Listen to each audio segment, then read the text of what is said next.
The air inside the facility was crisp and dry, with the faint scent of oil and rubber rising from the concrete floor. Metal detectors framed the glass doors behind Alex Keene as she stepped inside, her boots silent against the polished surface. Overhead, a calm voice echoed through mounted speakers, listing range safety protocols as another group of men passed, laughing and clapping toward the locker hall. Her fitted black tactical tank top clung cleanly to her frame. Utility belt needed her waist. Combat pants dark and spotless. There were no sponsor patches, no logoed caps or flashy gear, just focus. She paused near the sign-in desk where shooters had crowded together, checking clipboards and comparing gear. A printed list labeled Qualification Rotation sat nearby, names highlighted, times listed. Her own name was penciled in last, Blake Renshaw. Tall and loud with a bicep tattoo and mirrored glasses. Spotted her across the room and snorted. Guess they let PR send one this time, he muttered to Trey Garrison, who was loading mags with quick, flashy clicks. Trey followed his gaze and smirked. She's last? So no one has to watch her miss? They chuckled as a folded paper passed between hands nearby an informal betting sheet. Columns of names, cash symbols scribbled beside kill counts. Hers wasn't listed. Alex said nothing. Her gaze swept the floor plan behind the glass, then returned to the line. She exhaled through her nose and adjusted the rifle strap on her shoulder. A gleam of worn silver caught light briefly at her waist. A smooth coin, half hidden in her belt pouch, brushed once by her fingers before she folded her hands. While the others bragged and paced, she stood still, watching, unmoved. No one noticed the silence forming around her, or how sharp it was becoming. The briefing room hummed with quiet anticipation, its walls lined with matte black paneling and a single row of mounted screens displaying drill footage and heat maps from previous evaluations. A floor-to-ceiling schematic of the modular shooting course dominated the front wall. It showed 3 connected chambers with narrow corridors between them, each marked with rotating targets, pressure doors, and simulated blind corners. The room smelled faintly of compressed air and linoleum. Range staff moved efficiently between benches, their uniforms black and unadorned except for a single silver stripe on each shoulder. A tall instructor stood beside the central display, tapping through the rules with deliberate clarity.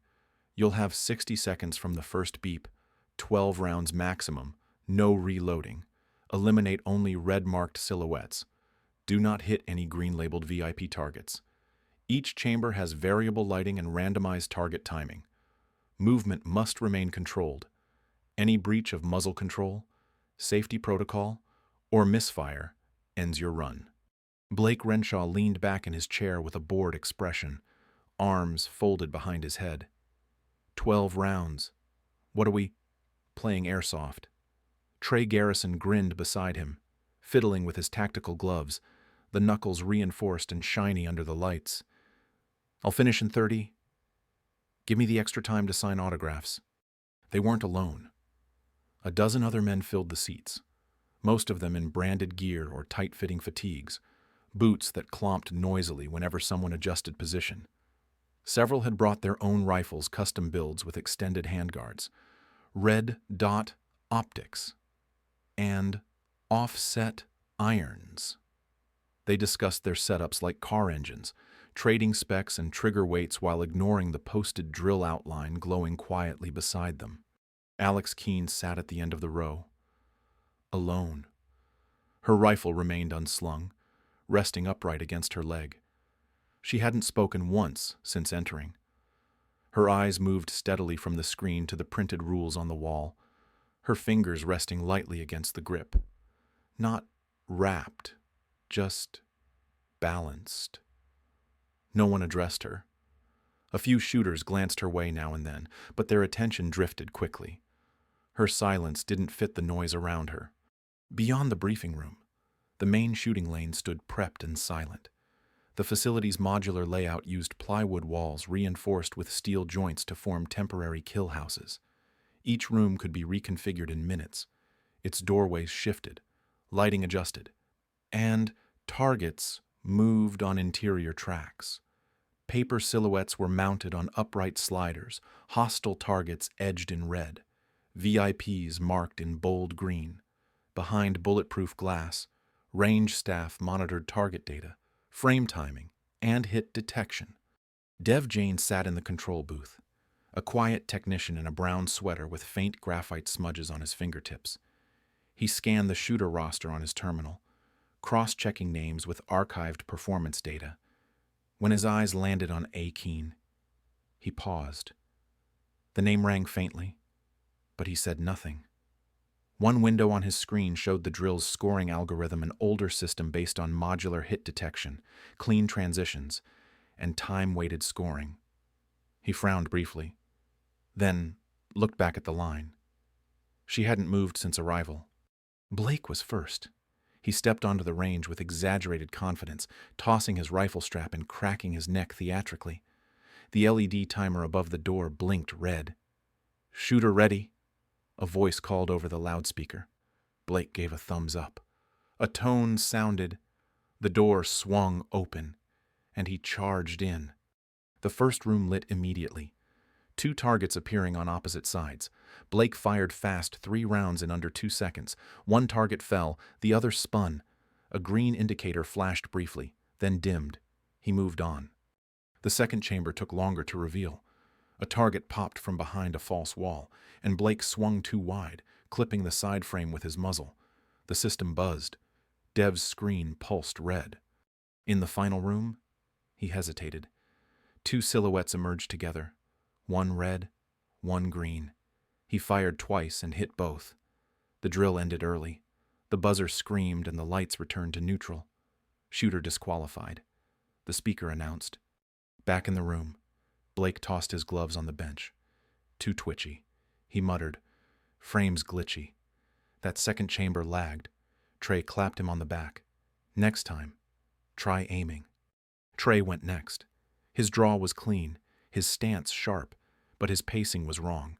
He rushed the first room, missed a hostile target entirely, and spent too long clearing corners. By the third room, he was out of rounds. He exited with a cocky grin anyway. "I'll take a time penalty over friendly fire," he said. No one reminded him that failing to neutralize all hostiles was the same as disqualifying. 2 more shooters followed. Both were louder than they were effective. One hit a target before it had fully revealed itself. The other froze for 8 seconds mid-run, unsure whether a green-tagged silhouette was hostile or not. Each run ended the same way the buzzer sounded. The range fell silent, and the crowd shrugged. Laughs returned quickly. Someone made a joke about the drill being rigged for failure. Others agreed. The scoreboard remained empty. In the back corner, Alex stood up slowly. She hadn't adjusted her rifle, hadn't even touched the strap. She walked to the front and leaned forward slightly, reading the posted target transition schedule. She didn't write anything down. Dev noticed again. She wasn't watching the shooters. She was watching the target reset pattern. In the range corridor, the timer buzzed softly between runs, counting down another shooter's window. The next man walked to the door, his boots echoing, radio mic flashing against his collar. Alex remained by the wall, unspeaking. Precision isn't loud, but the errors were. Alex stood near the rear wall of the training hall, her rifle still unslung. The strap rested untouched against her hip, while the others cycled through preparations and posturing. She moved once to check the updated drill schedule, but didn't speak. No one approached her. The floor buzzed with laughter and gear checks, but she stood quiet, weight balanced on both feet, gaze moving slowly from room to room as if reading each plywood seam for memory. Her thoughts weren't in the facility. They drifted to dry soil and open air. A small homemade range carved into the side of an Arizona canyon where wind swept through without warning. That was where her father had trained her. Not with noise, but with presence. "You don't pull the trigger," he used to say, kneeling beside her in the dust. "You wait until the shot leaves you." She could still feel his hand on her shoulder, the way he spoke only once before a drill, and never again after. If she missed, she reviewed. Alone.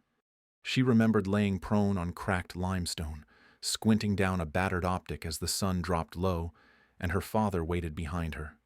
Targets weren't paper silhouettes then. They were glass bottles strung to tree limbs or sandbags marked with charcoal. There was no timer, no lights, no instructors, only breath and gravity, and the stillness before a shot. She learned cadence by listening to her own pulse, and adjusted for wind by watching the way dry leaves scattered ahead of the barrel. Years later, when she'd started consulting on private sector training simulations, it was that same rhythm she built into the software. She designed a timing model that taught shooters how to wait, not just fire. The prototype ran off intervals that mimicked breath, not buzzers. It taught pause recognition, how to identify when a threat was about to reveal and when it wasn't. The company she'd submitted it to expressed mild interest, then went quiet. Months later, a version of her logic surfaced in a beta course, hosted by the same firm. It had no credits, no history, just a new name. She let it go. There was nothing to gain from chasing lawsuits or scraping at public records. Recognition was noise. Precision was not. Now, as the range timer buzzed softly between failed runs, she watched with quiet clarity. Each sequence followed a pattern she already knew. Same target delay, same corner reveal lag, same chamber transition cadence she'd written years ago in a single long document on a screen dimly lit by solar power and a backup battery. The system they were all fumbling through, she'd built its bones. Someone brushed past her to retrieve a spare optic. She didn't move. Her hand rested briefly on the pouch at her belt, fingers grazing the cool edge of the coin tucked inside.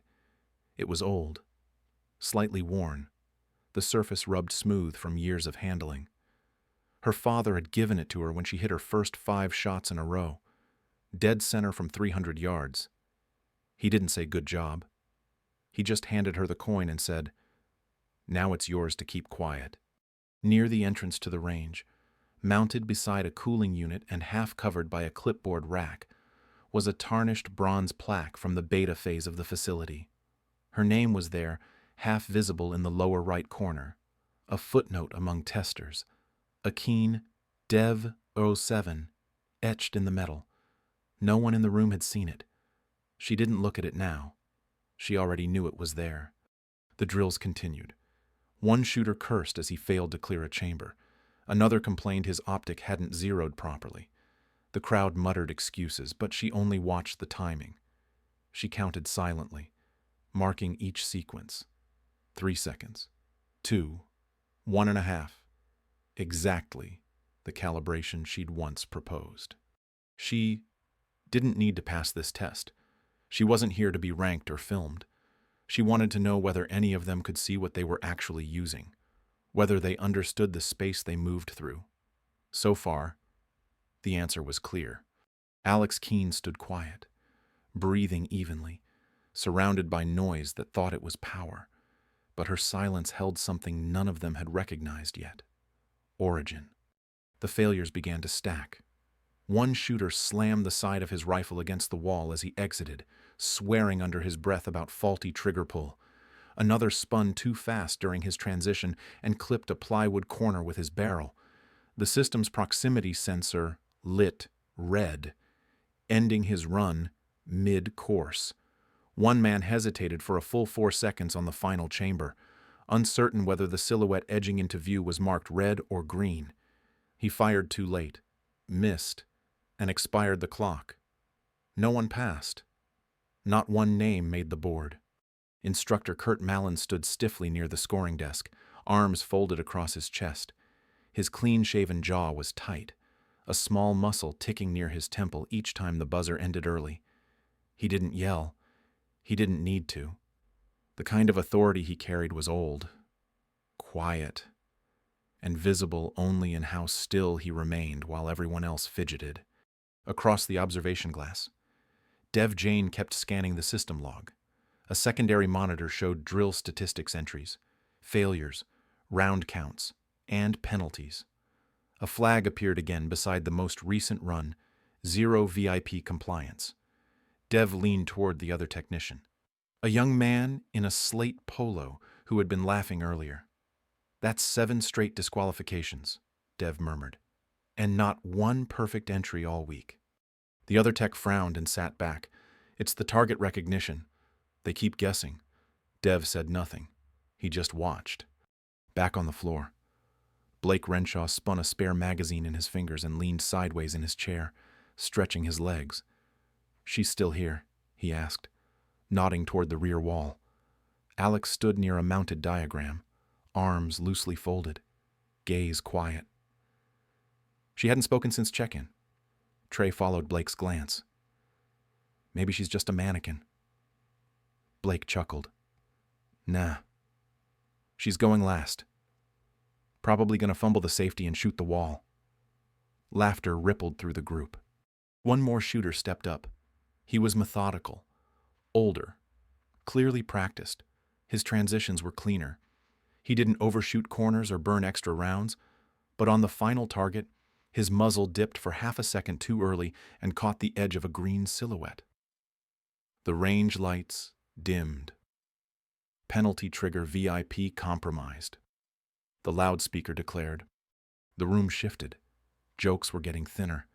A few shooters leaned forward now, elbows on knees. Even Trey wasn't laughing as loud. Malin tapped a pencil against the console beside him.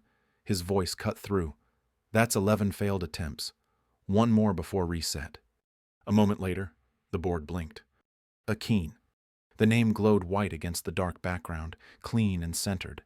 The line beside it read, "Line position 12." A few men turned to look. Someone in the corner whispered, "Wait, she's real." Another scoffed. Probably a software error.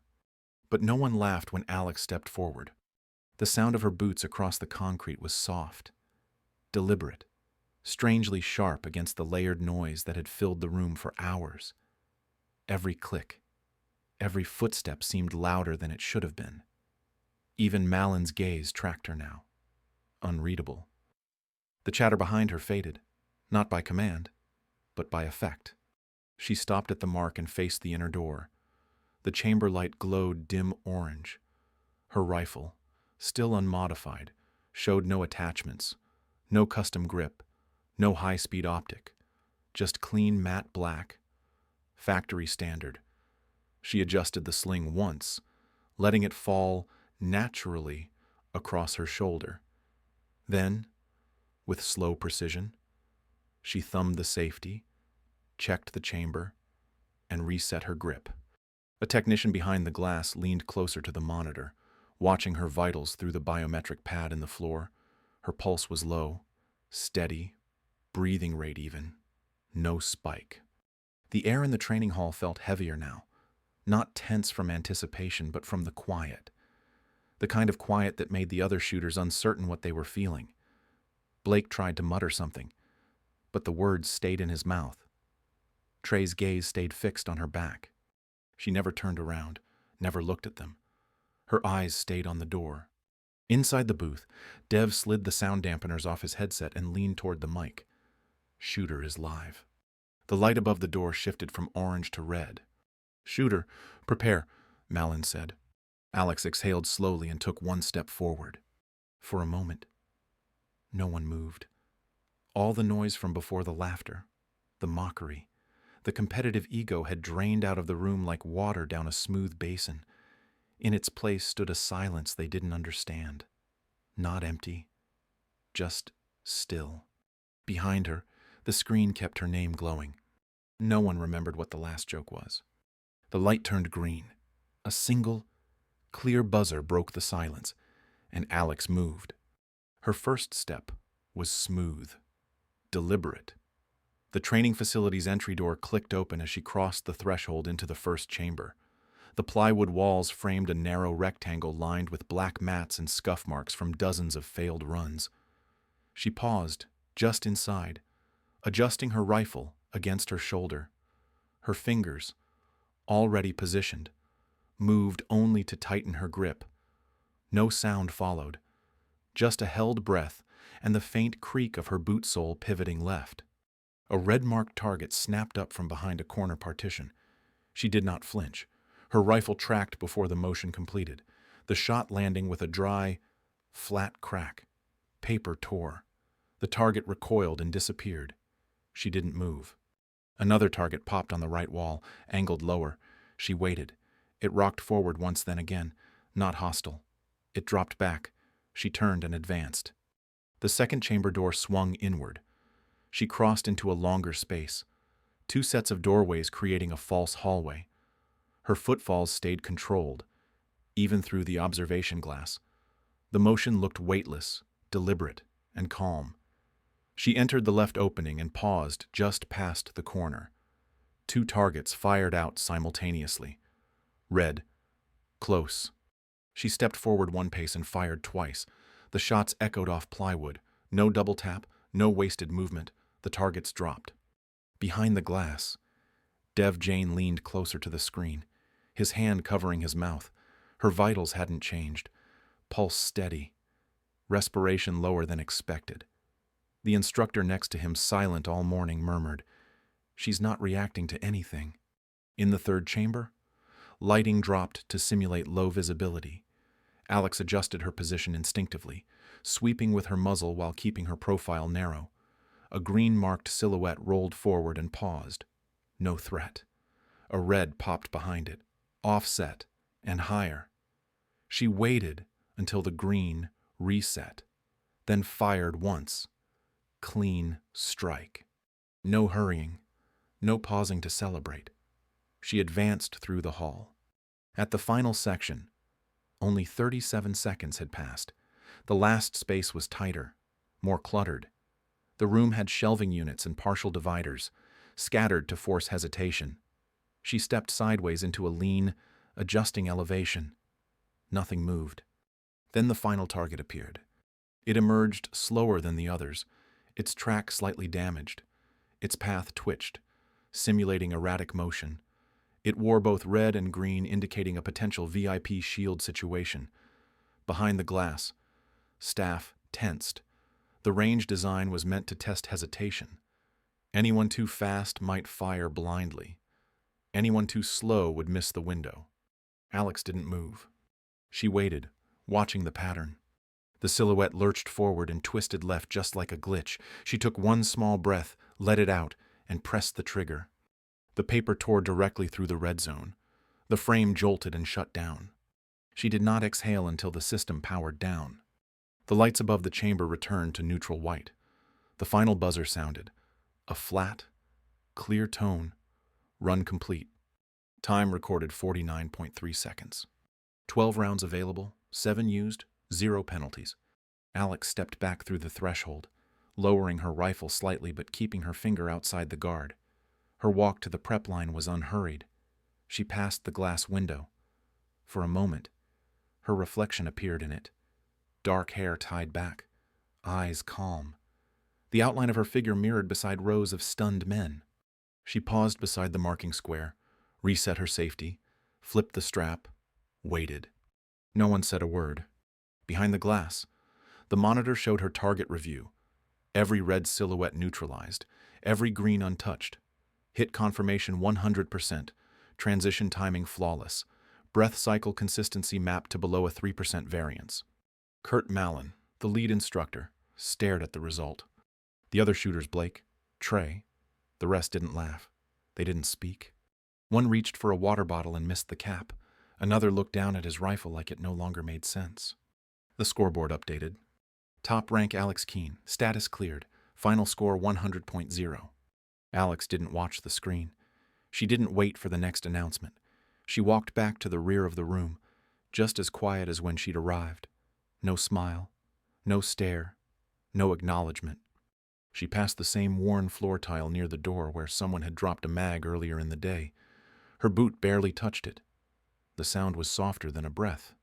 At her station, she reached down once, thumbed the pouch at her waist, and touched the coin resting inside. It was warm now, the edge smooth from years of pressure. She looked down the hallway. No one else moved.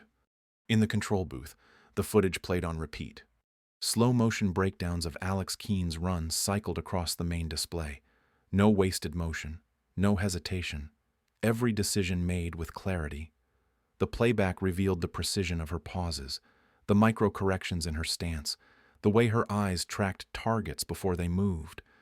The final shot on the erratic red silhouette struck directly through the designated center zone. The overlay markers confirmed it, highest score logged since the facility launched its current generation system. A junior tech leaned toward the audio feed, hoping for some verbal cue or breath spike. Nothing. Just the click of her safety, the break of each shot, and the constant rhythm of breathing that never once shifted under pressure. One of the instructors muttered, "Flawless." Across the prep benches, the mood had shifted into a silent, uncertain stillness. Blake Renshaw sat slouched forward, one elbow on his knee, jaw clenched. He wasn't saying anything. Trey Garrison stood near the wall, arms folded, gaze pinned to the leaderboard like he was hoping it would change. No one dared make a joke. The weight of what they'd witnessed had settled over the room like dust in a sealed vault. A shooter nearby fumbled his phone, trying to record the screen replay. It clattered to the floor, but no one reacted. Everyone's eyes remained fixed on the footage or the door. Dev Jane stared at the drill log, then at the user metadata from Alex's file. Something about the registry code was familiar. He narrowed the search and opened an internal reference database. Her ID wasn't new. It was legacy flagged, with back-end tags going back more than 6 years. In the notes column, buried inside an old dev team header, the name Akeen Dev 07 was listed under field calibration input for the first modular targeting model. He stood and walked to the back hallway where a quiet man had been observing from behind the security glass. "Eli," Dev said. "You should see this." Eli Warren, lead systems architect for the facility's drill software, followed him to the console. The screen displayed the run again, overlaid with system response timings and decision weights. Eli watched without blinking. When it ended, he nodded once, clicked the metadata, and exhaled. He didn't say much.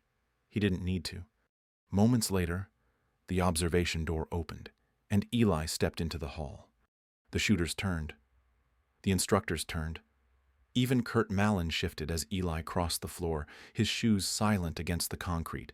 He walked until he stood just beside Alex, who had returned to her place near the back wall. He addressed the room without raising his voice. "Her name is Alex Keene." The room fell still. Blake's gaze snapped to her. Trey looked down. A few of the others exchanged glances. Searching memory. Eli turned to the crowd. "You've all trained on this system. Every room, every target track, every timing curve. The rules you're graded on. The framework that evaluates your hesitation, your breath, your fire control." He looked at them flatly. She helped build it. He didn't gesture toward her. He didn't need to. Every man there was already looking. She was on the original design model, 6 years ago, Eli continued. The one that defined pattern logic, penalty sequencing, and threat identification delay. Her work was supposed to be credited. It never was. Alex didn't speak. She didn't change her posture. She didn't even blink. She nodded once. Then she picked up her rifle and turned toward the exit. The digital board updated above them. Shooter Alex Keene, score 100.0. Status cleared. Behind her, the next name was queued. The lights read, "Shooter line ready." But no one moved. One man near the lockers had started loading a mag but stopped mid-motion, thumb frozen above the first round. Another leaned against the wall, eyes glassy, unsure whether to sit or stand. The mood had flipped completely, no longer dismissal, no longer arrogance. Just silence. Alex passed the same betting sheet someone had dropped hours earlier. It lay face down now, forgotten near a cracked bench. Her name had never been on it. She walked toward the corridor with the same measured pace she'd used entering the range. Her boots left no echo. She didn't look back. Eli watched her go, then looked once more at the shooters clustered behind him. "Some of you thought skill looked like shouting, like speed, like gear," he said. Quieter now. Today, it looked like her. Dev remained in the booth, hand still on the console. Through the half-frosted glass, he watched Alex's outline disappear down the hallway. The overhead lights flickered once as the system reset. The prep area timer began a new countdown, flashing in idle white. No one approached the line. Weeks later, the facility released a single-line statement on its internal bulletin. One shooter completed the drill, parameters updated. There was no name, no image, no context, just a quiet revision to the system and a slight bump in the difficulty index. Word traveled fast inside small circles. Somehow, a grainy clip of her run found its way into a closed online forum used by instructors and evaluators. The footage showed perfect transitions, motion that didn't match the tempo of anyone before her. No theatrics. No sound except the click of the safety and the steady pattern of clean shots. It became reference material almost instantly. The clip was downloaded, dissected, and re-uploaded with captions like standard form and Keen's test. Her name appeared in one internal leaderboard report, listed beside a flawless score. A day later, it vanished again. There were no interviews, no social media trails, no follow-up content. When one user searched her name on the company database, they found only a flagged developer ID and an archived email with no reply. Inside the range, instructors began to mention her in whispers. No dramatics, just simple. Quiet warnings passed to newer recruits. If you want to know what real looks like, study the quiet ones. Some didn't understand the reference. Others did and said nothing. Blake and Trey never brought her up again. In the desert, far from any networked facility, a woman trained alone beneath a narrow rock face. She laid out hand-painted targets in the canyon wind and marked distances by instinct. Her rifle was unchanged. The metal coin her father had given her sat beside a tin of oil and a pair of sand-scuffed gloves. When she finished each round, she picked up the coin, turned it once in her hand, and let the sun catch its edge. Back at the facility, a new recruit stared at the untouched drill line, hands tense around his rifle.